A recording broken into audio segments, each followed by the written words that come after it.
So for listeners who are new to surrogacy, can you sketch out the medical steps, legal contract, costs, et cetera, et cetera? Okay, so surrogacy that I'm discussing is gestational carrier surrogacy, which means that the surrogate has no genetic connection to the child. So it's somebody else's sperm and eggs implanted in her. And so finding a surrogate takes several months because there's far fewer surrogates than there are people that are needing surrogates. We have a wait of anywhere from 2 months to 6 months to match with a surrogate. Once you guys have matched, each person decides if they want to match. So it's a much more open process than most egg donation is at this point. Then you're going to go to your clinic, you're going to be screened, and you're not going to do genetic screening or anything like that, but they're going to look at your uterus, they're going to do all these blood tests. After that, then you do legal. Legal takes the longest. In my company, we have a worksheet that the surrogate has already filled out with her compensation that she wants, her choices about all these things, 6 pages long.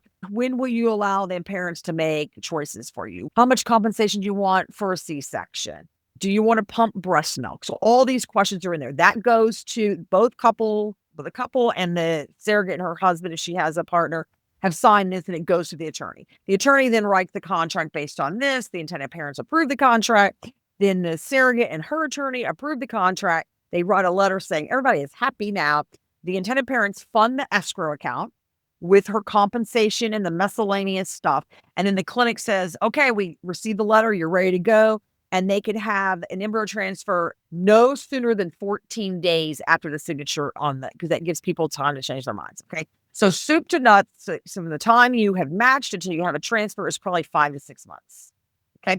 People want it to be faster. It's the dang lawyers that take up all the time. Okay. So they take a long time to do their stuff. So all in right now, I'd say that without the cost of IVF, because remember that changes from every different clinic has their own price range. But if you're going to do agency fees, surrogate compensation, insurance, because you have to have insurance, it costs a lot of money, legal, psych, medication, travel, all that, you're talking probably somewhere between, I'd say 105, 110,000 to 130,000, depending on if you need more than one transfer of embryo. So the first time at work, you're not starting all over again. She's coming back, but you're going to make payments. She's going to get paid for the transfer. The clinic will get paid. So that's what we cost. And when you throw in the IVF portion, you're asking another 25,000 or so. If you throw in donor egg, you can see that cost. So you would say if a donor egg surrogacy pregnancy for say two same-sex couple, you're looking at 160, 175,000.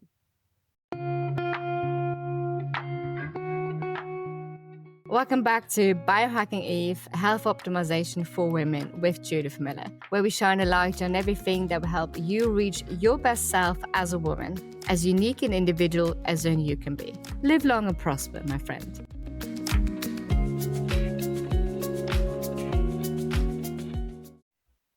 Hello, welcome back, everyone. Today I've got Mary Fusillo with me. Hi, Mary. Thanks for having me. So, Mary, you've been a practitioner in assisted reproduction for the last 25 plus years. So tell us about what you do. Okay, I own 3 companies under the umbrella called Family Solutions International, and we work with people that need an egg donor. That's the donor solution. They need a surrogate. That's Three Sisters Surrogacy. And then if they just don't know which way to go, we have the fertility consultants that helps them navigate it. So I've owned this business for 18 years. I started it after a career in both nursing in the hospital and then managing IVF clinics and doing consulting. So this is the end part of my career. You've seen quite a tectonic shift in the industry, I imagine. Today, I actually want to focus on egg donors and surrogacy, because I think they're topics that are really not looked at that much. And as you say, end of career, in the sense that it's the end of the line for many couples that have tried to conceive naturally, they've gone through IVF, etc. So let's start with egg donors. I appreciate that the landscape is quite different in the US than it is in Europe. Tell us a bit, what is the process in the US? How do people actually come to you? What are they looking for? What are they confused about? Okay, it is totally different. And being a member of ESHRE, which is European Society for Reproductive, whatever, the whole long thing, ESHRE, I know I see the European side too, because I go to the meetings and I'm part of that group. But the big, I think, difference is we compensate donors and we compensate them well. Okay, not just a token, they compensate them. 2, you have a large variety of donors. You can pick somebody who could be your double, basically. And that's the goal. So what we're doing is we are recruiting young women between, say, 21 and 29 to be donors. We're looking for people, they have to have a minimum of 2 years of university or college education or be in a trade. So they could be an esthetician or they could be a hairdresser, but they have to have something that they do that would appeal to others. They also had to have a clean family history. So we're checking medical records. We have a very large intake form. It's 26 pages long that talks about all their family members and diseases. And did grandpa have diabetes? And does your sister have this? We're also looking for disease states in people. Although there is genetic testing now, we want to kind of weed them out early. We probably receive with my company 5 or so, 6 applicants a day. Sometimes if we're doing a big advertising blitz, we'll get 10 or 15. Usually that kind of translates to 5 or 6 that actually make the cut.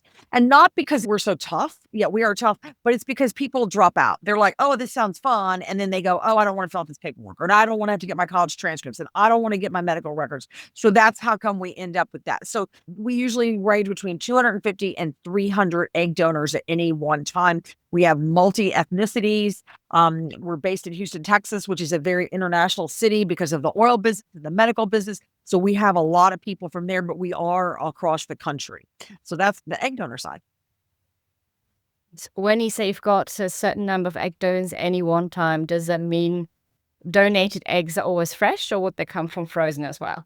We do fresh. The pendulum has swung back and forth repeatedly. I would say that people, a lot of private equity money, which is one of my favorite things, got into the egg freezing thing. This is good. We're going to make it just like sperm donation. The issue was that when you retrieve the eggs, then you freeze them, then you thaw them to inseminate them down the road. Then you freeze them again because remember, you're going to have to do genetic testing. So now you've thawed and froze, thawed and froze. And I always use this analogy that think about it when you leave the ice cream out, you go, oh, I forgot to put it away. And you put it back in the freezer and then you eat it again. And it's gross and has ice crystals. That's now the scientists would go, oh, you're wrong. But the pregnancy rates are lower per transfer. It's better to do a fresh donor per transfer. At the end of the day, if you use up all your embryos with frozen eggs, you will achieve a pregnancy about 60% of the time. Whereas you're going to achieve that same percentage at one transfer. So the bottom line is you don't get as many eggs with frozen, whereas you get all the eggs from that cycle with a fresh donor. And what are the costs that a couple or someone who's looking to use an egg donor would have to look at in the US and in Europe? I would say we do get we get a fair amount of Europe, I think 20-25% European couples, mainly because they want to be able to choose their genetics for their child. They don't want someone else to choose them. Nothing against my Spanish colleagues, but they basically say, here's your donor. When I first got into this business in the late 1990s, there were clinics on the East Coast, which we thought were so progressive, but they really weren't, that would sit down with a psychologist that I would, like I'm the patient, right? And they would say, okay, here's the egg donor we've chosen for you. And that made me furious because I thought, would you let the real estate agent pick your house? You're going to let some other person that's met you for an hour pick your egg donor? I hated that. So that's why one of the reasons I went into my own business. I'm not the first one to do it. I didn't invent the wheel, but I really tried to make it so that you had massive amounts of information. You had lots of pictures. You had really, truly informed consent. So with the European model, A, there's not compensation like we have in the US, and B, there's a lot less information, a lot more emphasis on altruism. And where my argument from an ethics standpoint is, okay, so you're asking the egg donor to be altruistic. Everyone else is making money. Okay. The clinic's making money. The people that work at the clinics are making money. The drug people are making money. The people that freeze the embryos are making money. But you're asking the donor not to be compensated. So the cost factor in the US, if you use an in-house donor, let's say it's a clinic that has maybe 15, 18 donors. I started out in that world, so I appreciate it. You're not going to pay an agency fee, what you're going to pay us. So I'd say you can probably get out for $30,000. So that'd be the egg donor, her compensation, the whole thing. IVF, to making the embryos, genetic testing, to transfer of the embryos. You're going to probably add $5,000 to $8,000 to that on using an agency, but you're going to have a wider choice. Agency donors pick their own compensation, and that's the difference. So we don't say you're going to get this much. We say, what would you like? And then we have to educate them and say, well, you're not really going to get picked at that compensation level. This is probably more appropriate. So that's what our job is. And the 30,000, is that per round, or is that to have the That's baby? to get all the eggs. That would be like, let's say you did a fresh cycle, you would get the eggs from that fresh cycle. And it could range from 10 to 40. Okay. And then they're going to fertilize them. And there's always a drop off. And usually the rule of thumb is that you get 25% of the retrieved eggs turn into embryos. So if you have 20 eggs at day 5, when they're blastocysts, and you're going to freeze them, and you will probably end up with 4 or 5. Okay. Now, in today's world with fertility, we're not trying to get these donors to make 40 eggs. It's not good for them. And the egg quality is lower. So the goal is you want to get 3, 4, 5 really high quality embryos, which you get by less medication, less pushing the donors. And it's made it much easier. They don't get hyperstimulated. They don't get sick. So it is a great deal. People still have this mindset, oh my God, I need 15 embryos. Then what are you going to do with them? You're going to have a soccer team? A football team? Oh, yeah. That's the problem. And you've mentioned that some people come from Europe to the US because obviously not obviously, but the anonymity rules are different in Europe than they are in the US. And how would you advise someone coming from Europe to navigate the whole process? Because obviously there's the legal process. You've got right the now, transport. I would say, okay, so let's say you're a couple from Spain. Okay, we do a lot from Spain because they don't necessarily like the system in Spain. And so they come and let's say they're a heterosexual couple. They pick their donor. They're going to have a IVF clinic. So everything is done in the United States. They just fly over and do their thing in the United States. So the husband comes and he does his thing, and then they come over for the transfers. We have 3 levels of disclosure in egg donation in the United States. One is completely anonymous. So nobody knows anything. You have a dossier. We give the donor information that's generic about the couple. Number 2, you have identity release. Identity release is when each side signs a contract that says when the child produced from these gametes reaches 18, they can request to correspond with the donor. Okay. And then number 3 is an open donation where they actually have a Zoom call or they meet in person with a chaperone. They trade all their information. I would say I've gone in my career since the late 1990s from 100% anonymous, which was perpetuated by the IVF clinics. Okay. The people that work, the donors, we weren't all into this complete anonymity. It was the clinics thinking, no one will know. They used to preach, don't even tell your kid. And like in 2000, I was saying, you tell your kid. And then we've swung to more identity release. And even now, I would say the people who do totally open tend to be single people and same-sex couples. The heterosexual couples are still in that identity release world, but very few are anonymous. So there's not the anonymity there was 25 years ago. So that's interesting. We'll dig into the ethics of telling kids, etc., later on. But it's actually interesting to see that the donor gets a dossier on the couple. So who picks whom, or do they have to pick each other, if that makes sense? No, most of the time the donors, the intended parents pick them. Like they say, okay, here's my top 5 choices. We contact each of the girls and say, what's your availability? What's your blackout days? Are you in a wedding? Or, whatever. And then we say, this is the information. And then the couple goes, okay, I want number 1, 2, 3. Then we tell number 1, 2, 3, this is a lovely couple. They're from York and they have no children and they've gone through IVF 4 times. He's an engineer and she's a nurse and they really are just desperate to have a family. They have 2 dogs. Okay. They don't get a full-blown 26-page thing, but it gives the donor information that she can take and say, okay, now I'm helping Sam and Sue. Okay. And I feel like I have this connection with Sam and Sue. As I go through this process, I'm doing it for them. That's the difference with the egg freezing model. Seriously, egg freezing is you're just giving them up and they're going to be in a bank. And I think a lot of donors are, I don't know how I feel about that because this is a very touchy feely business. It's not, I think, here I am, private equity again. I think they try to turn it into this commodity and here's your go into the store and pick out your eggs and go to the clinic. Instead, it's very much a female dominated area of fertility. Okay. This is woman to woman helping woman. Interesting. So, There's a couple of points I want to touch on later when we talk about the ethics. Something that I find interesting about the logistics, because the couple are going, say, to the States in this case, to have the embryos implanted.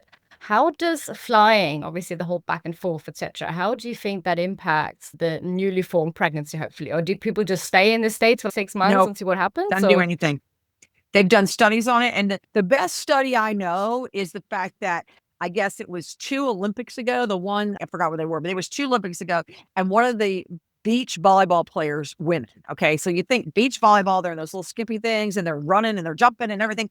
And she didn't know she was pregnant. Okay. So she was like lit every morning and didn't realize that she was pregnant, and they won the gold medal. And literally 8 months later, she had a baby. Okay. So if you can go travel to the Olympics back and forth, flopping on your belly, running around, God only knows what you were doing, and you still maintain a pregnancy. The thing is, the embryo, when it is transferred to the uterus, I don't know if you have this in the UK, but we call it Jello. It's gelatin, like your mom or your grandma used to make it. They used to put fruit in it. It was like gross. You didn't want to eat it. Okay.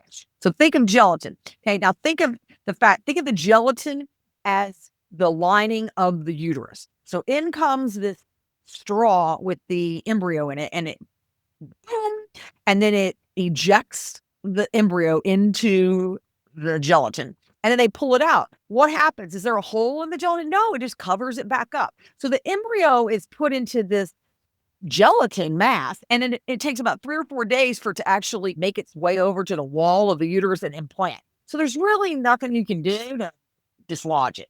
So they usually come over, they'll have their transferred embryos, and they'll stay a couple of days, and then they'll go. Studies have shown that laying still does not help implantation. Back in the day, they used to say 5 days laying down. Nope. You're better to get up and get the blood flowing. Radiation for flying, if nothing else, so gamma radiation if you've got a long distance day flight. Has anyone studied that? No, I don't think flight attendants are pregnant all the time on planes. People are on planes pregnant all the time. Fair enough. Okay. I stand corrected. Everything in life is a risk. Okay. So I don't think a one-time flight back to the UK or to Spain from New York City and it's 9 hours is going to impact your pregnancy, because you probably haven't even had an implantation by the time you get back on the plane. Okay, that's definitely something I want to look into. There's one episode we're going to record with someone who's a space biologist, and they've been having some issues trying to. So the idea is that we can get humanity into space, but reproduction apparently is very difficult for various different reasons, both radiation, anti-gravity, etc. So that's going to be a very interesting episode. Totally. I'll let you know when that comes. We briefly touched previously regarding progesterone support in early pregnancy. I think this might be a good point to pick up from here. So tell me, what does progesterone do? Why do you need it? Why would it help in early pregnancy? Okay, so progesterone is what the follicle, okay, the follicle is the home of the egg. So when you think of a chicken egg, and okay, inside is the yolk, and that's like the egg. Okay, on the outside is the shell, okay? And on the inside is like the white part. Okay, so when you take out the yellow part and you're left with the white part, then it starts producing progesterone. That's a super simplified thing. But progesterone is the hormone that tells your body, oh, don't shed the lining of the uterus yet. We're having an implantation. So if you don't have progesterone, the feedback mechanism in your brain goes, we didn't get pregnant this month. We're going to shed the lining of our uterus. So that's why you take progesterone. When you're going to do anything, nowadays, people even using their own eggs are freezing and then they're transferring later down the road after testing. So you're going to start taking progesterone 5 or 6 days before your transfer to mimic what happens when you have ovulation. Okay, so you ovulate, the egg supposedly goes down the fallopian tube. In the meantime, the follicle is spewing out progesterone. And it spews out progesterone until implantation occurs, when it starts making its own. Okay. That's super simplified, but that's the whole reason of taking progesterone support. In an IVF pregnancy, they feel like they need to give it to you and everything. Like they give it to you as deodorant and shampoo and everything, just so you can have massive amounts of progesterone. It does make you really crazy, but it's worth it. So you're going to have more progesterone than you ever dreamed of when you're doing an IVF pregnancy. There is a thing in surrogacy now where they're doing what they call natural cycles, and they don't give them extra progesterone. They let them ovulate on their own, and then they do it with the ovulation predictor kits, and then 5 days later, they transfer the embryo. Some clinics have had good luck with it. Other people are like, no. So just an anecdote. Interesting, because that's kind of on the donor, but then I guess if you're losing embryos that way, which took a while to so not kind on the donor, kind on the birth mother. You're peeing on the stick on those ovulation predictor sticks constantly. And a lot, honestly, surrogates sometimes can't handle, the surrogates usually have to do the injections. And the injections are either with sesame oil or peanut oil or whatever, and they leave welts on your hiney.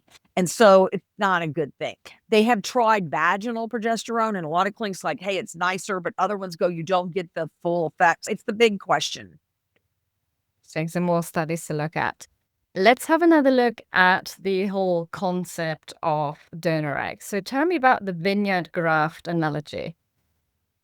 Okay, so that's one of my favorites because I had just been in California and we stayed in a vineyard, and then we went on a private vineyard tour, and the owner of the vineyard gave this whole story about when they had this horrible something or other that happened in France and like basically killed all the vines, and they were taking the United States and they were making like Bordeaux. Okay. And what they would do is, here's your vine, it's coming out and the roots are there. And then they would go and they would take this piece of vine from France, and they would cut a hole or like a little slit into the American one, and they would then put this other one in there. And lo and behold, it would graft in and it would make that kind of grape.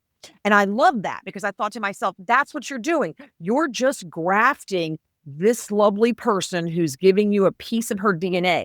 Your DNA tells you how to make an arm and an ear and whatever. It also tells you what color hair you have, but you don't get the girl. I always have to tell people, listen, I know you're real obsessed with her GPA and her college degree and what she majored in, but you don't get the degree. The baby does not come out and go, here's my diploma. Now you don't have to pay for college. No, it's up to you. So that to me is really cool because this is not a one-off thing. Donor egg is you're grafting new DNA into your family's DNA.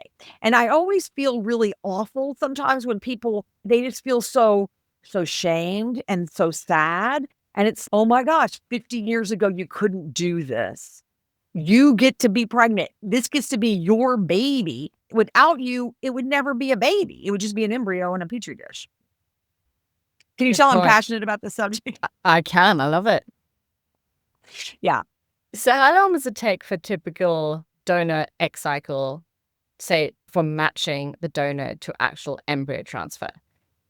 It depends on the clinic. So you have fast clinics and you have slow clinics.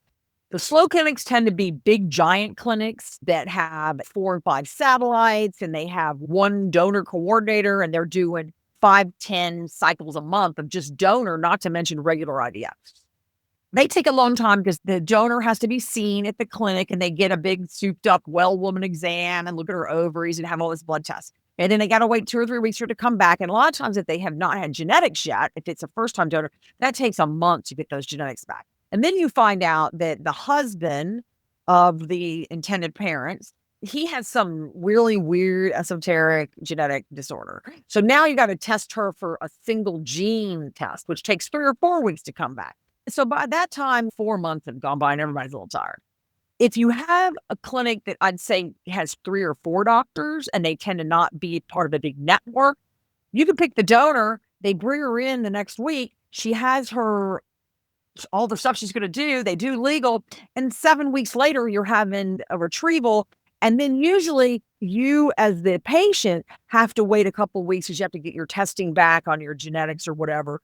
But I'd say speedy is 3 months. So from the time you pick the donor until they transfer the embryo to you, 90 days, that would be super speedy. And is there a maximum age for the birth mother at implementation? There's obviously legal levels and there's age you would recommend. As after that, you'd say maybe don't bother. Okay, I will tell you in the United States, there are no rules. There's guidelines, but there are no rules. And so this is one of my all-time favorite subjects because I really feel that they do not look at the ethics of having a baby. I am all for reproductive justice. Okay. I believe that you should decide when, if, where, how, why you have your own baby. Okay. On the other hand, I'm also looking at the justice for the child. So your reproductive autonomy, is that going to usurp the justice for the child? Is it justice for a child to be born to two 60-year-olds, okay, who are going to be in their 80s when this child completes university? And I always think to myself, I remember when I was moving, I have two 27-year-olds, and I was moving my son, helping him move out of his apartment when he graduated from college. And I was a spry young chicken then, right? And I remember walking up and down the stairs. He went to college in Tucson, Arizona. It's not exactly a cool place. It's very hot. And I thought, how would you do this if you were 75? You couldn't do this. And this is a rite of passage. This is a thing that parents do. You move your kid in and you move them out and they get their own life or whatever. And I thought, my kids actually need me more now at 27 than they did when they were 7. When they were 7, I was the carpool. I came to cheer them on at the games. I made sure they did their homework. At 27, they're like, Mom, I don't know about the career I've picked. What am I going to do? Oh my. And so it's bigger kids, bigger problems. Hence, I can't imagine being 22 or 23 and your parents in their 80s and they're declining. They could be fabulous, but very few parents are Mick Jagger, okay? You might not Okay, want Mick Paul Jagger as a McCartney. parent. Yeah, but Paul McCartney, he's Fair enough. touring, but he's the outlier, right? And so I think that people, they think this. And so for me personally, I believe in reproductive autonomy, but I go by the 100 rule. And the 100 rule is the two partners to get, when you add their ages together, should not exceed 100. Now, that's when I started in the 1990s. Now it's morphed up to 110. So basically, most clinics will not let a woman carry the pregnancy if she is older than 55. Okay, so at 55, the door shuts, you can't. But that doesn't mean they can't go have a surrogate. Okay, so that's the issue. Okay, Which will come in a minute. Yeah. Interesting. So let's stick with that before we move on to surrogacy. We'll stick with that for a minute. So what are the main reasons that people pivot to donor eggs? Is it age, embryo quality, previous failures, or just emotional exhaustion?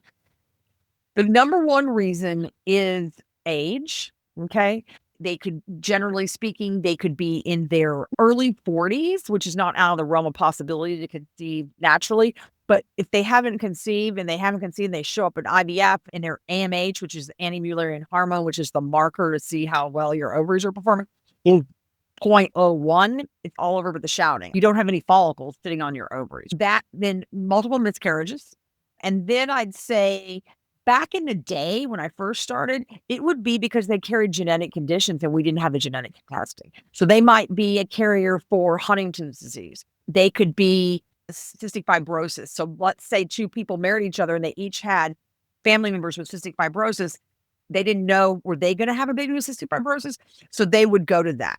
I've had people that had been, I will say this, I actually had a couple years ago that I thought was a really brave thing. The husband had azoospermia, so he didn't have any sperm. And so he was going to use a donor sperm. And she said, you know what? I will use a donor egg.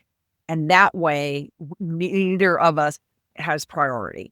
And I thought that was cool, right? That she said, I'm okay without, I get to carry the baby. This way we have reproductive autonomy. So that's it. When people get older, I think I've noticed this trend. Women that are like the mid-30s that had premature ovarian failure, they've had cancer and it's wiped out their eggs or whatever. They're so excited about this. They're so excited to be able to have this opportunity, blah, blah, blah. Whereas for some reason, women like 45 plus have a lot more anger issues about it. They're looking for the perfect donor. It has to be perfect. And I always think to myself, which is probably not very nice, but I think to myself, the reason you're in this boat is that you were too picky to find the right guy. Okay. Speaking of, how attached do you find people are to their own DNA? As it has to Oh be my my baby. gosh. What makes it my baby? The people, their own DNA, they will, I guess I'm so jaded because I've been doing this for so long. This is my thing. You have to go within yourself and maybe meditate on it. Do you want a baby or do you want a family? And a baby means you want a baby. You want that baby to be your baby. You want that baby to have all your DNA. It's like the actress Jennifer Aniston came out a little while ago and people jumped her for it because she said the reason that she never did donor egg is she wanted a baby with her DNA. I respect that 100%. Okay. And she also went through a zillion IVF cycles and nothing ever happened. Okay. So she would have been a perfect candidate to donor egg. Okay. But she opted not to. I respect that. On the other hand, I think that people if they want a family, they want the whole 9 yards. They want to drive carpool. They want to go to music practice. They want to go watch the soccer game. They want the picture. They want to have dinner at night. They're not just focused on my DNA and this baby. Okay. And my last analogy I'll use, I've used this for 25 years. It's an old analogy. So here you are, you're struggling with fertility and you're like, what am I going to do? I don't know what I'm going to do. I can't decide if I'm going to do donor egg or not. And I ask people this question. Okay. So the doorbell rings and you open it and there's one of those adorable little Moses baskets with this beautiful white lace on it. And you look in there and there's this adorable baby and a big note that says, this is your baby. Would you go, oh my gosh, I can't, I'm so excited. I'm running out the door. This is my baby. I'm taking it. Or would you go, I really am going to hold out for one with my DNA. That's the choice that you need to think about if you were faced with this dilemma of doing donor egg or not doing donor egg. And you seeing both, I guess. I think that when you sit and go, the baby is sitting right here. It really looks pretty cute and it's all mine and I don't have to It's spend done. $30,000. I'm good. Fair enough. Okay, so let's move on to surrogacy. So for listeners who are new to surrogacy, can you sketch out the medical steps, legal contract, costs, etc., etc.? Okay, so surrogacy that I'm discussing is gestational carrier surrogacy, which means that the surrogate has no genetic connection to the child. So it's somebody else's sperm and eggs implanted in her. And so finding a surrogate takes several months because there's far fewer surrogates than there are people that are needing surrogates. We have a wait of anywhere from 2 months to 6 months to match with a surrogate. Once you guys have matched, each person decides that they want to match. So it's a much more open process than most egg donation is at this point. Then you're going to go to your clinic, you're going to be screened, and you're not going to do genetic screening or anything like that, but they're going to look at your uterus, they're going to do all these blood tests. After that, then you do legal. Legal takes the longest. In my company, we have a worksheet that the surrogate has already filled out with her compensation that she wants, her choices about all these things, 6 pages long. When will you allow the parents to make choices for you? How much compensation do you want for a C-section? Do you want to pump breast milk? So all these questions are in there. That goes to the couple and the surrogate and her husband, if she has a partner, have signed this and it goes to the attorney. The attorney then writes the contract based on this. The intended parents approve the contract. Then the surrogate and her attorney approve the contract. They write a letter saying everybody is happy now. The intended parents fund the escrow account with her compensation and the miscellaneous stuff. And then the clinic says, okay, we received the letter. You're ready to go. And they could have an embryo transfer no sooner than 14 days after the signature on because that gives people time to change their minds. Okay. So soup to nuts, so from the time you have matched until you have a transfer is probably 5 to 6 months. Okay. People want it to be faster. It's the dang lawyers that take up all the time. Okay. So they take a long time to do their stuff. So all in right now, I'd say that without the cost of IVF, because remember that changes from every different clinic has their own price range. But if you're going to do agency fees, surrogate compensation, insurance, because you have to have insurance, it costs a lot of money, legal, psych, medication, travel, all that, you're talking probably somewhere between I'd say 110,000 to 130,000, depending on if you need more than one transfer of embryo. So the first time at work, you're not starting all over again. She's coming back, but you're going to make payments. She's going to get paid for the transfer. The clinic will get paid. So that's what we cost. And when you throw in the IVF portion, you're asking another 25,000 or so. If you throw in donor egg, you can see that cost. So you would say if a donor egg surrogacy pregnancy for say two same-sex couple, you're looking at 160, 175,000. And would you often see that a donor egg could also be the surrogacies? Nope. That would always be different. Yeah, we don't do we don't do that. Okay. We don't do where you're the egg donor. Now, caveat is we have worked with people who used a cousin, a sister, or whatever, and that's different, okay, because they do have a genetic connection. Okay, so that has a lot of legal paperwork. So instead of having the eggs come out, fertilize, and go into another person, you're just going to do with the clinic. We only will work with a legal IVF clinic with all the in place. Okay, so that is where you're the carrier and the egg donor. Most of the time I've seen it, and I get it maybe every 2 years or 3 years, is with a sister. So I actually the last one I did was twins. So the sisters, they were not identical twins, they were fraternal twins, but one sister was the surrogate and she donated her egg. So who is that actually brings me on to my next question. Who is a typical surrogate? They're all over the board. I think there's this myth that they are down on their luck, women doing this. No, they can't be. So in the United States, you can't be on any kind of government assistance. So you can't have government subsidized health care, or you can't be on aid to families and dependent children, and you can't have food stamps. You can't do that. You have to be able to pass a background check, which you have to be employed, or your partner has to be employed. I don't do well. People go, I don't work and I'm not married. How are you doing that? I'd say the most part, they're middle class women. I do get some teachers, which are really good. They wanted like another kid, but they didn't want to have another kid.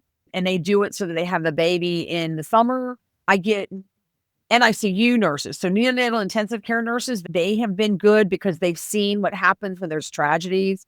I get a lot of people, I'd say preschool teachers. Sometimes they're stay-at-home moms and their husband works. And this is a way to give them a step up. A lot of these are women in their 20s, maybe early 30s. This gives them a step up. Most of them want to use the money for a down payment on a house because, as we all know, globally, the whole housing thing is off. And so having $50,000, $60,000 in cash that you can then use on a house really can change their families' lives. Interesting. And you mentioned they might want the kids for the summer. Does that mean they would normally have some sort of connection to the kid later on?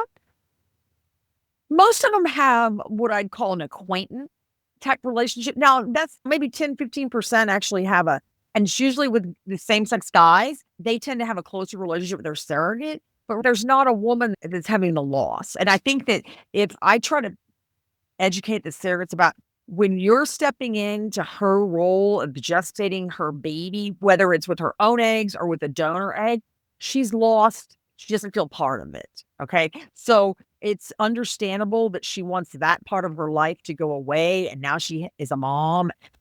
So don't be upset if she doesn't want to talk to you once a week. So that's why most of the surrogates I see really gravitate towards same-sex couples because they're like, I'm going to be, and they do. And it's not bad. I just think it's very important to educate not only the intended parents that are of opposite sex, but also the surrogate sex. This is the dynamic. So we offer, like our surrogates have a social work visit before they get approved and they talk about all these things. And then during the course of the pregnancy, they have 3 opportunities to meet with a psychologist just to talk about this. Because I think sometimes the intended parents get real anxiety ridden. Is she doing drugs? No, she's eating organic food. And so I think it's hard for them to say, what would make somebody want to do this? We'll be glad someone wants to do it and they've been thoroughly vetted to be a surrogate. When you look at the incentives in a way, obviously there's the money, but I think otherwise there's probably quite an emotional, I think trauma is not the word because you went into this knowingly in a way, but I don't know if most surrogates actually know the emotional impact that's going to have on them because you do have the hormones and everything, right? I will say, because we get really close to our surrogates, and I'd say probably 60, 70% come back to do a second journey, which is astonishing. But the difference is maybe they had 2 or 3 kids and they had them over 6 or 7 years. So they had them pretty close together. Okay, so they go and they remember the exhaustion that happens when you bring home the baby. Okay, and I just think about it now, and I had twins. They were 27 years ago. Oh my God, I was tired all the time.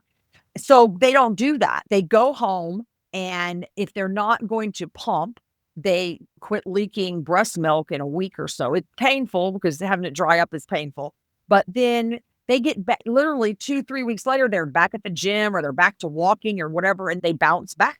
and they're not taking care of a baby. So when you don't have a baby to take care of, all of a sudden I'm not living on no sleep or whatever. Most of them want to go home within 24 hours. Now, the U.S. healthcare system is a whole nother discussion, but they want to go the moment that they can get out of the hospital. They want to leave. Okay. They don't want to sit around and lay around in postpartum. They want to go home to their family. It's potentially, when you look at it that way, it's potentially really niche way of co-parenting. Maybe? I don't know. I think that and then the surrogates, because most of the time they don't live in the same city. No matter how much we try to match people in the same location, they don't. Okay. So you could live in Houston and your surrogate would be in Austin, and that is a 3-hour drive. Okay. So you're not going to have opportunities to go run into them. Most of the time, the relationship lasts for about a year as far as they send pictures or whatever. After that, it seems to be Christmas or holidays and the birthday. But with the same-sex couples, it tends to be a little bit more vibrant and last longer. Like, they'll invite her to their baby shower, okay? Heterosexual couples, you're not seeing them invite the surrogate to the baby shower. Interesting. I think one question of getting my head around is, what can you actually stipulate? So I'm guessing every situation is different, because my question is, do you move in together? Do you, for example, No. my thing would be, I definitely want her to eat organic. I definitely want XYZ. She still has a life. The reason that we have these 3 sessions with the psychologist, and it's offered to the intended parents also, is to get around this. You have to let down your control. Okay. So people will write in their contracts that they want the surrogate to have organic food, no cheeses, blah, blah. The thing is, then they have to pay for it. So then, okay, so you have to go to Whole Foods, which is the organic food place, and it costs more money. So show your receipt, you get reimbursed for that more money, which means your whole family has to eat that way, because you can't just go make your little strawberries that are organic and let the family eat the pesticide ones. That's in it. I'd say my attorney colleagues do a very good job of educating everyone about the limits of the legal system when it comes to surrogacy. Okay. Because bottom line, the only thing that they can actually change is they can't keep the baby. Okay. They can't. There's no way they can keep the baby because they've done a pre-birth order before the baby is born. The baby is not genetically related to them. I'm talking about the usual ones. And so hence, when they go to the hospital, they have this paper that says, this is Sue and Sam's baby. And when the baby comes out, Sue and Sam take the baby and they put the little bracelets on them that say, this is your baby, and all the little gadgets they do for the baby doesn't walk up, the baby doesn't crawl off the unit. And it's not the surrogates, okay? So most of the time when they stay in the hospital, she doesn't even go to the postpartum floor. She goes to a GYN floor or something like that. So she's not around the babies or whatever. And the intended parents get a room. Okay. They get a room and they room in with their baby. It always makes me think of the British kinds. Like when I went to Stirling Castle with Mary Queen of Scots, and they showed the room where she was born, and that everybody was around the room watching the baby be born. And I'm sitting here thinking, I would really want 50 people watching me deliver a baby, but okay. And it's so that there was no bait and switch. Okay. So then you think now with surrogacy, there's literally a bait and switch. Okay. It's like the baby comes out of this person, and then Sue and Sam walk out the door and go, look at our baby. I love British history, concept. so there you go. Interesting. So in terms of, are you seeing a lot of cross-border surrogacy? Is that unusual? What I'm seeing now, which is a new phenomenon, is people come to the United States and they want this U.S. egg donor because there's thousands of egg donors. Okay, so there's so many choices. And then they're shipping their embryos to Mexico, Guatemala, Colombia, Argentina, because the cost of surrogacy is literally a third. Okay. So they can go and spend their money on getting the best egg donor for them without having to spend $175,000. Okay. So they'll spend half that and they'll go, and they have some excellent clinics in Mexico. Colombia, I don't know about, but I do know that Argentina has some excellent clinics. And so hence, it's a win-win. And I'm wondering when the American IVF clinics are going to go, wait a minute, what are y'all doing? Because they're going to start siphoning off that population. Interesting. And it's all a business at the end of the day. So there's incentives once again. Right. In terms of when you do see cross-border couples, what are complications in terms of citizenship, birth certificates, exit permits. What else do you need? You're exporting a baby. What do you do? The worst thing, seriously, let's say you're an English couple, okay, and you'd come over and you go to a New York City IVF clinic and it's your eggs and your husband's sperm, okay? So we're all good. So we don't need genetic weird stuff.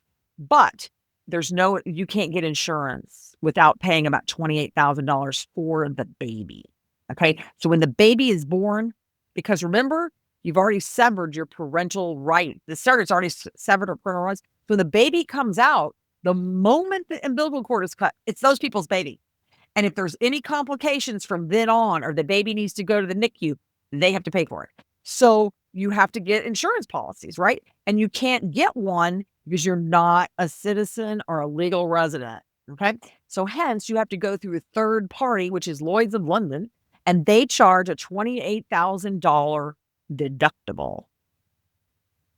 When you say deductible, that's not a premium. That's the risk of what you pay if something happens. You do is that's your premium. Okay, you pay $28,000, and the policy doesn't start paying until you have accrued $28,000 worth of care.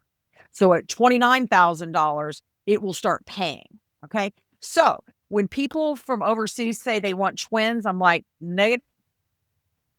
Because no one will insure you for twins. They will. It'll just cost you $50,000 because they don't want healthcare in the United States is so massively expensive when it shouldn't be that you can't just go, I'll just pay. Because the clinics are like, no, you'll have to pay. So I have seen right at COVID, before COVID hit, we would do a lot of Asian couples and they did not want to pay these outrageous prices, but then they would have a $150,000 bill and they'd skip out on it. But the good news was they couldn't put the bill on the surrogate because remember, she's not the parent. So the $28,000, that's the deductible. How much would the premium be out of interest? So how much you paying upfront? It's the same. So the premium is $28,000, the deductible. It's all in one. So you pay $28,000. Now let's say that you had a normal vaginal delivery, okay? Normal vaginal delivery, the baby comes out, it's 8 pounds, it's crying, it's going to be able to go home in 24 hours. Your bill, if you were going to pay cash, would probably be less than $5,000 because they didn't do anything, okay? The baby sat in a bassinet and they checked it a couple of times, okay? You've just paid $28,000 for your 24-hour stay. Wow. So that's where I see both sides. As a hospital, they don't want to be stuck with this massive bill because the baby was in the NICU for 4 months. On the other hand, it's not fair to the intended parents because now they're paying all this money. And you have to take up insurance if you do in the US? If you don't, then you have to have some sort of, here's my credit card that has $50,000 on it. Yeah. Okay. Here's 5 credit cards to have, whatever it might be. Okay. You've mentioned previously to me when we were chatting, there's a rise in affluent single men commissioning surrogacy with donor eggs. Tell me about that. So one of the things that's really struck me is, especially in today's world where there was dating apps and this, and now those are falling off in favor, we're seeing, and I'm saying in the last maybe 18 months, an increase in single men over 50 really wanting to have a baby with a surrogate and an egg donor. And they're real cagey. They don't want to talk about why. I've had 2 that would talk about it. One said he'd seen his brother go through a horrible divorce and lose custody of his kids, and he didn't want that, so he was just going to have a baby on his own. And then another one basically said, I haven't found the right woman, and time is ticking, and I want to have a baby. So my question is, I find it weird, but on the other hand, none of us bat an eyelash if a single woman wants to have a baby with an egg donor and she's 45. Okay. So we're all like, oh, okay. But I think it's different because she can actually gestate the baby and there's not, but this is, I'm outsourcing, a partner. I'm outsourcing someone who I'm going to love and cherish and we're going to have a baby together. I don't know. I guess I'm old school. It just grosses me out. There's also a question who's raising her, right? If you're the birth mother, whether it's your own eggs or otherwise, the hormones are different. The societal expectation is different. There's a lot of the chance of you actually taking care of a baby is probably higher than if you don't have that. Again, I don't know what the situation is, but okay, very interesting point. It goes back to my whole child versus family theory. Do you want this because, and one of the things I found is everybody's picky. These people are the pickiest of the picky. Okay, so they want the 5'11", huge, tall girl who's also model worthy, who went to a top 20 school, who majored in a hard subject. They don't want somebody who majored in psychology. They want somebody who majored in chemistry. Okay, they want all those things in this girl. And it's like, really? You want a baby, or is this a science project? It helps to have Yeah. the major in chemistry. Anyway, speaking of, let's look at genetic testing and embryo screening, particularly around promise versus overreach. So there's a couple of terms. There's PGTA, PGTM, PGTP. What are these? Okay, so they're all pre-implantation genetic testing. It's just a matter of what you're testing. So, and they keep changing names. I'm telling you that every 3 weeks they're going, now we have PGDQ. And it's like, what is that? The bottom line is PGT is pre-implantation genetic testing. It's looking for chromosomal abnormalities in the embryo and or genetics. Now, remember, everyone's already had their genetics tested, but there's outliers. So some people may say, my husband and I both have cystic fibrosis in our family. So it means that we have a 1 in 4 chance of having a child that is a cystic fibrosis or could be a carrier. So what they're going to do is they're going to do a single gene look. They're going to look at the chromosomes and they're going to go, okay, so here's a single gene. We're going to do a probe. And then we find out that 3 of your embryos have cystic fibrosis. And so we're going to discard those. And then you can rest assured that you can create a baby without that. Now, when we start getting into this other stuff, I read this fascinating article on the airplane 2 days ago that was about these new companies that are coming out with this. We can find out the embryo with the most athletic ability, whatever. And what they're doing is, and I'm simplifying it like my progesterone simplification is, they've run algorithms that say, here's all these people's DNA. And this is the people that were 5'11", who went to a top 20 school, that majored in chemistry and are Olympic level athletes. Okay, there's 3 of them. Okay, but nonetheless, we now have this algorithm that shows their DNA looks like this. So when you've made this embryo, now we're going to go and look and see which ones match that. So there's a lot of controversy about it. This is in MIT Quarterly. I thought I was like a crazy person buying this at the airport. MIT Quarterly, I look so smart sitting on the airplane. But I did it because it was all about this. And then I'm reading it. And my favorite scapegoat is deeply embedded in this, which is private equity. And so I see it as this whole thing where I have these people who go, she has to be 5'11". Now they can just go, that's great. We're just going to go, we'll pick this donor and then we're going to pick the embryo that's the best. Everybody wants the best for their child. When I first got into this business, and there would be people that I would say were just normal looking, maybe even a little bit on the homely side, they would pick the most gorgeous egg donor. And I remember doctors going, why are those people picking that girl? They don't look anything like her. And I thought to myself, you know what? If you're driving a Toyota, but you really want to drive a BMW, you know what I'm saying? It's like you want the BMW. You want the best. So I don't blame them. They want the best for their kid. Maybe they didn't like being homely. Maybe they want a pretty child. Okay, so let's move on to the ethics questions, actually. You previously mentioned about telling the kids. What's your opinion on that and why? I think that secrets are bad about your genetic origins. And I think that there's so many children that have been born through donor egg, through surrogacy, now donor sperm. We all know what happened with the donor sperm thing, okay? Or at least we should. People that were conceived with donor sperm, say in the last, I don't know, maybe 40 years ago, 30 years ago, they have hundreds of siblings, okay?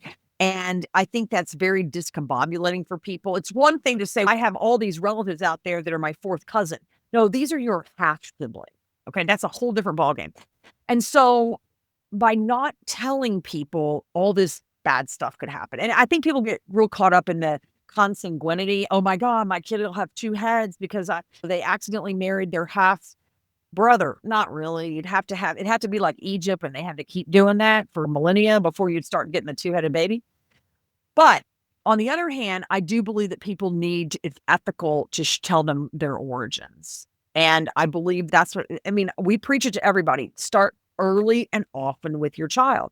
That doesn't mean secrecy. It means privacy. Privacy means this is our family story, not the kindergarten story. It's a little bit easier to teach kids about that. There's books out there, and you start very early with one of my favorites has rabbits in it because they proliferate have a lot of rabbits. And there's this, and a friend of mine wrote the book, and it's so cute. And it's Mr. and Mrs. Rabbit wanted a baby, and this lovely other rabbit handed them this little tiny egg, and they took it home and they gestated it, and then they had their own little baby. Okay, so you start out with that. Okay, somebody gave us a gift. By the time they get 10 or 11, 12 years old, then you can really dig into why we did this and what happened. There's a woman who I'm a complete groupie of, and she's English. Her name is Elizabeth Gollenbach. And she works at Cambridge or Oxbridge, one of those. And she does all these studies on donor conceived children, surrogacy conceived children. And she's very much like the kids that have no issues about this are the ones that knew from the very beginning. If people wait till they're 16, you've opened up Pandora's box. Identity issue. And I think there's also in this day and age where we are going more into genetic testing. I'm actually doing quite a bit of work in the Middle East, which is genetically an interesting, as we've mentioned, genetically an interesting place. It's actually quite helpful, your family history. So obviously, if you do have a 26-page questionnaire on this is my genetic mother, father, whatever it might be, that's actually quite helpful down the line. Okay, and what, both with egg donors and surrogacy, what are the patterns of regret and relief that you're seeing? With egg donation, the biggest regret I see, I don't see it with donors. I don't. And I've actually had donors. I've been doing this for so long that those donors that I knew years ago are now in their 40s, I'm in mid 40s. And I've had probably 10 or so come back to me after in their 40s and they got married and now they need an egg donor. And I knew them because when I first started out, I was smaller and I knew every single donor really well. And they don't really have any regrets because they said, my DNA is out there in the world somewhere, so I'm good. But I wish I hadn't waited so long. And it wasn't because they were an egg donor. It was because they were 43 and now they're trying to have a baby. We get a lot of girls who say they never want a baby. And then they show up. Like we have one of my favorite donors. About 2 years ago, she was like in her mid 30s and she did a donor 6 times and she was a fabulous donor. And she couldn't get pregnant. And I'm like, oh, honey, I thought you didn't want a baby. And she goes, oh, I met this guy and I want a baby, blah, blah. And so we helped her navigate it. We helped her get to the right doctor and this and that and the other. We found her free medication because we wanted to help. We thought, you helped so many people have their dream. So when she had her baby shower, we sent her a stroller. We went all out. We bought her a stroller, a buggy, or whatever you call it, a pram. And she was like, oh my God, it's the biggest gift I got. We were so happy for you that you had this baby. I actually even had an egg donor who ended up going through IVF because her husband had male issue and she ended up with all these extra embryos and she donated them to us and said, can you find somebody? We found somebody that we knew that had run out of options so we was like, oh my gosh, this is so wonderful. This is the reason we do this. So she donated her leftover embryos to somebody who had gone through everything and now was out of time, money, and effort. And she got to have a baby and be pregnant and have her own baby. And they actually know each other and they have communicated. I wouldn't say they're best friends, but they are talking to each other. So there's not a lot of regret on the donor side. The regret on the intended mother side, I'm going to talk about heterosexual couple, is that they waited so long, that they dilly-dallied going, should I do it? Should we do another IVF cycle? And the fact that they were at 42, 43 or getting one embryo, look, I could have spent this time being a mother. On the surrogate side, I don't see the surrogate intended parents ever having regrets.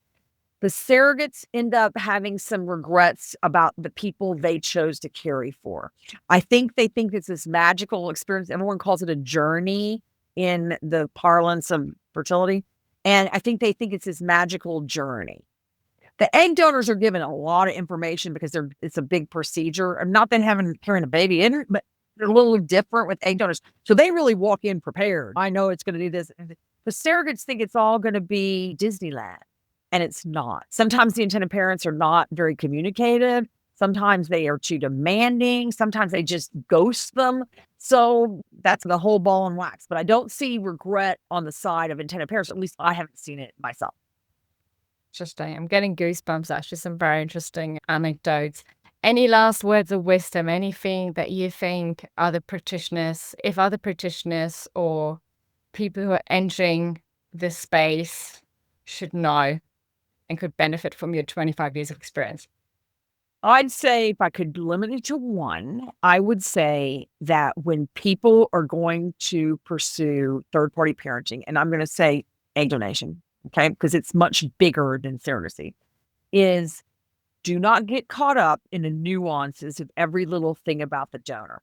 I had a patient one time who told me, but her earlobes are not attached. I'm like, what are attached earlobes? What is that? And they're like, oh, okay.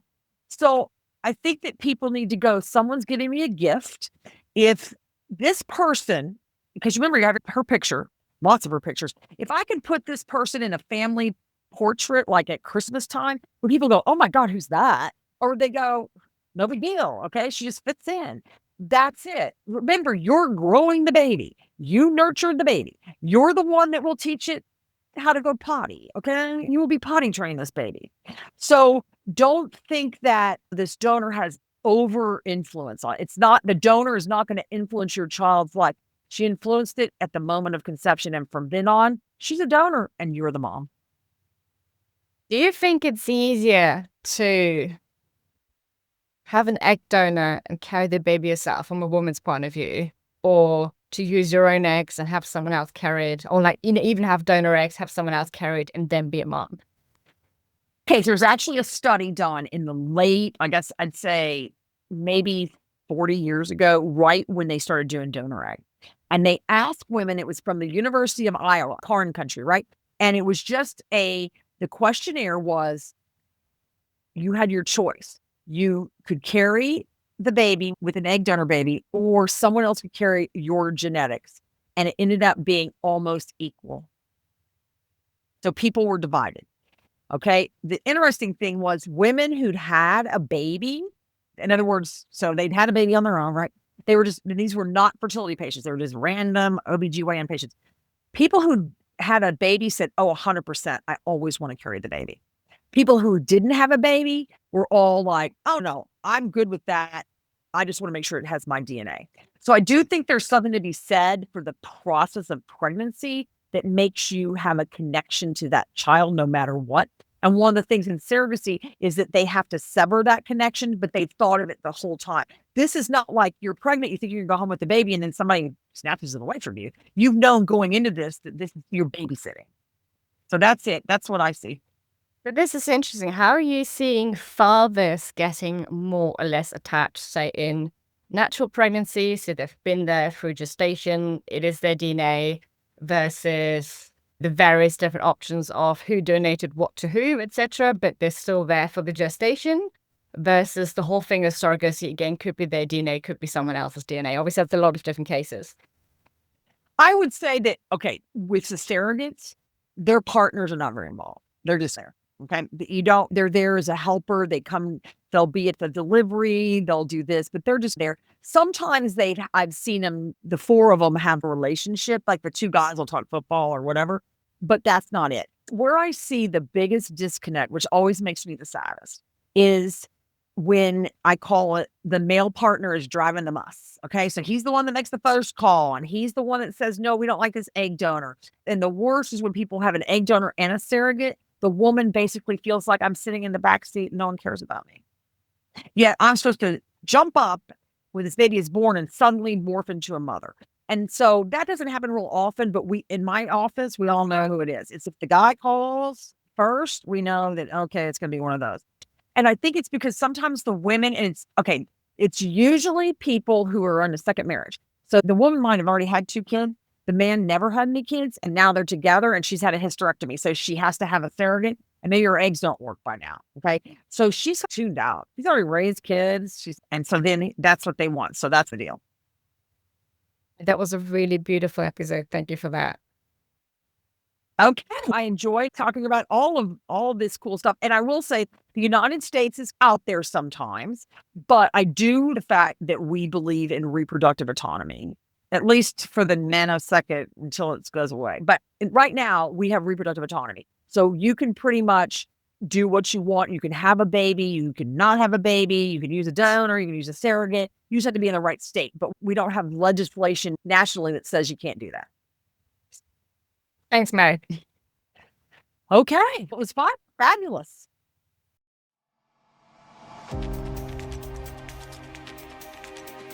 Thank you for joining me on this transformative journey. Your presence in this community is truly valued. Now, you may not realize it, but your words hold immense power. They have the ability to reach others who may benefit greatly from the wisdom shared here. If you found value in what you heard, I kindly ask you to take a moment to subscribe to Biohacking Eve, leave a glowing review on your preferred podcast platform, and share Biohacking Eve with your friends and family. Your support helps spread the message of health optimization for women far and wide. Lastly, I want to express my gratitude to you for investing in yourself. By prioritizing your well-being, you serve as an inspiration to others. I'm eagerly looking forward to bringing you many more exciting episodes, and thank you for being a vital part of our community. Live long and prosper, my friend. The Biohacking Eve Health Optimization for Women podcast is for general informational purposes only and does not constitute the practice of medicine, nursing, or other professional healthcare services, including the giving of medical advice, and no doctor-patient relationship is formed. The use of information on this podcast or materials linked from this podcast is at the user's own risk. The content of this podcast is not intended to be substituted for professional medical advice, diagnosis, or treatment. Users should not disregard or delay obtaining medical advice for any medical condition they may have and should seek the assistance of the healthcare professionals for any such conditions. In addition, the information on this podcast does not constitute investment or financial advice.